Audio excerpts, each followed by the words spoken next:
Agora eu vou te perguntar sobre a questão do carro aqui do assalto do aeroporto.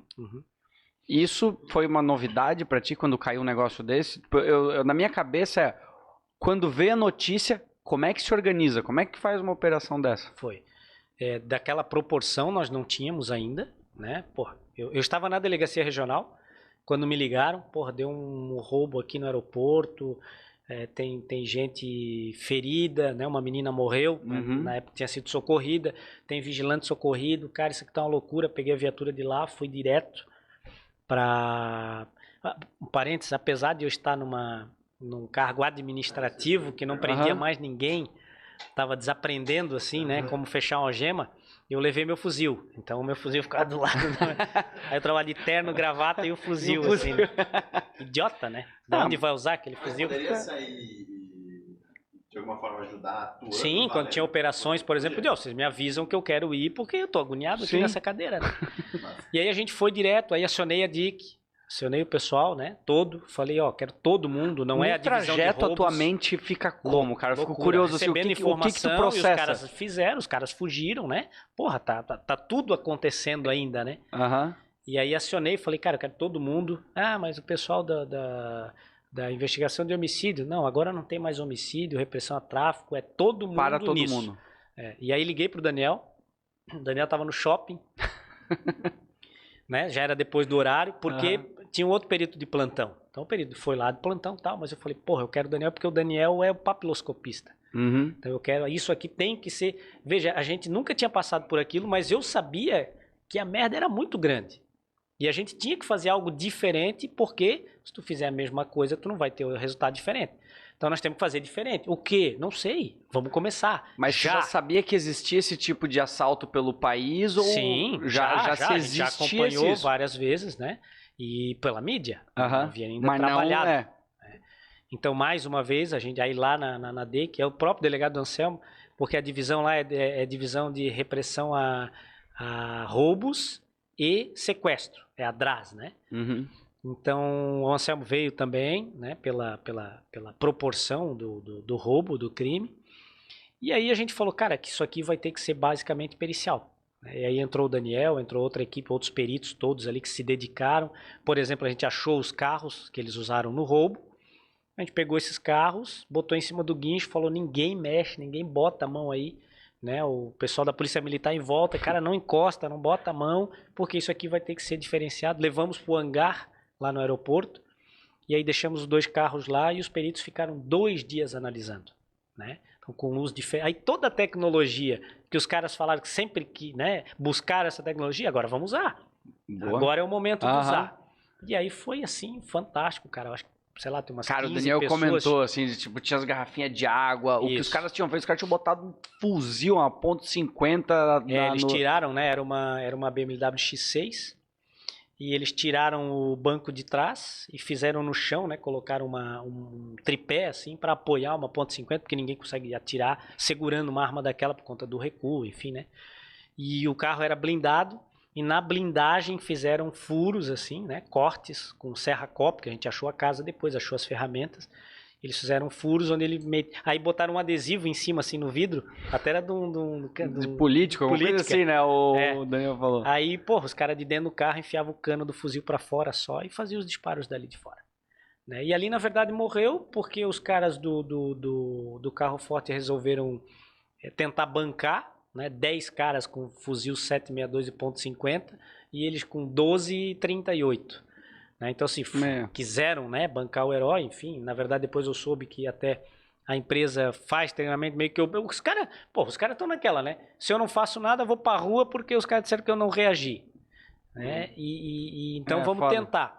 Enfim, aí tentaram. Cara, os caras meteram aquela .50 no carro forte, aquela blindagem de carro forte, passava que nem papel. Né? Tanto que 2 vigilantes tiveram as pernas quase dilaceradas, assim, por pedaços, né? Dos projéteis ali, estilhaços e tal, que iam passando e furando. E aí foi exatamente isso, cara. A gente nunca tinha feito, mas, pô, vamos parar, vamos pensar, vamos ver. Foi uma grande escola, por exemplo, para agora a equipe da DEC, que está lá em Criciúma, né, junto, porque como é que funciona essa? Pô, a gente é da cidade. Então a gente pode tem uma equipe que trabalha só nisso, E por que é importante? Pô, os caras só trabalham nos roubos a banco, né? Os roubos mais elaborados, mais violentos. Então os caras chegam e dizem assim, ó, aí eles olham uma imagem, porra, esse cara aí é aquele que já fez o outro lá. Entendeu? E por isso que é importante a especialidade, a especialização, né, dos policiais. E então agora essa mesma equipe que veio aqui, ajudou, trabalhou com a gente, tá lá em Criciúma também fazendo a mesma coisa. E aqui foi uma baita de uma escola, né? Aqui eram 2 carros, agora lá foram 10, né? Para os caras poderem fazer toda essa análise, toda essa... Cara, é que assim, ó, eu fiquei perplexo, depois eu fui dar uma olhada, teve pelo menos 10, só esse ano, de proporções similares, assim. Sim. Eu vi, cara, grupo de 40, de 30 pessoas, falei, porra, é um crime organizado. Cangaço, né? Então, eu vi esse termo, de novo cangaço, porque existia-se na época do... Invadia-se a cidade e levava tudo, né? E hoje eles estão fazendo basicamente isso, né? Agora pelo menos 30 caras armados,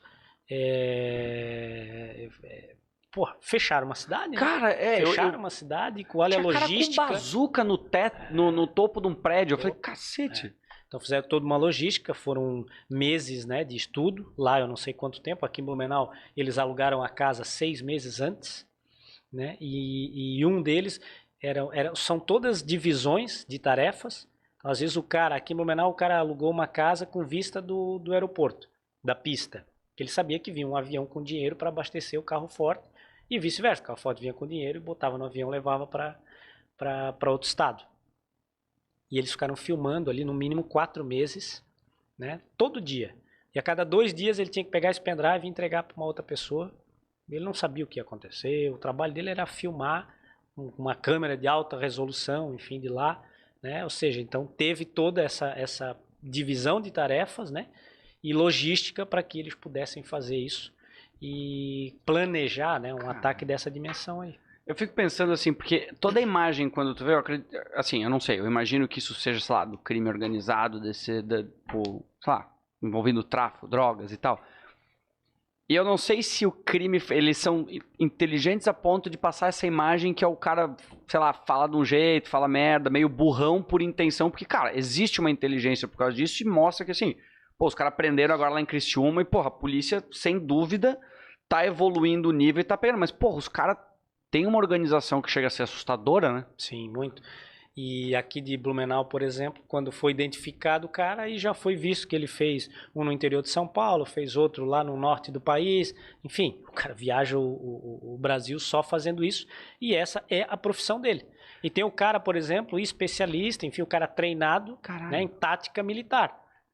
Então ele não vem para cá para fazer a divisão do dia. Ele vem para cá o seguinte, ó, 50 mil reais para ti ir lá e tal, participar de coisa. Então ele ganha pagamento fechado. Entendeu? Porque ele não faz parte dos cabeças, de quem organiza. Quem organiza e pensa a logística nem fez parte ali, não executou o roubo. Né? Não executou o roubo.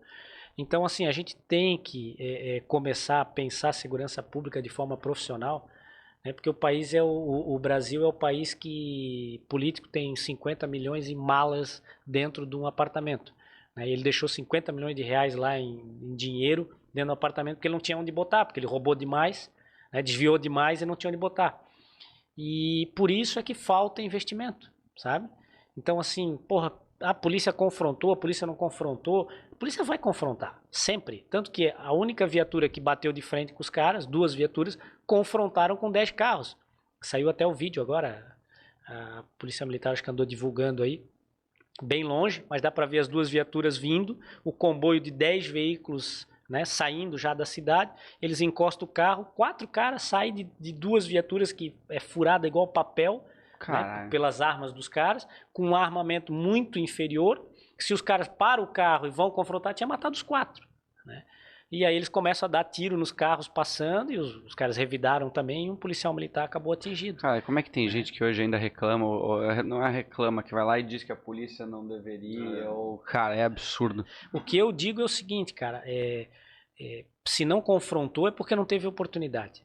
Porque o policial que está ali, como eu já falei, não está pelo dinheiro, não está por nada, é algo que eu nem sei explicar, sabe? Que, cara, se ele tiver uma pedra, ele vai jogar. Ele não vai se esconder, ele não vai se omitir, entendeu? Ele vai confrontar. Fala, Sapiens, tudo bem? Gostou desse corte? Então, curte, compartilha, se inscreve no nosso canal, nas nossas redes sociais, que isso ajuda bastante a gente a manter esse conteúdo e poder atingir mais pessoas, beleza? Valeu!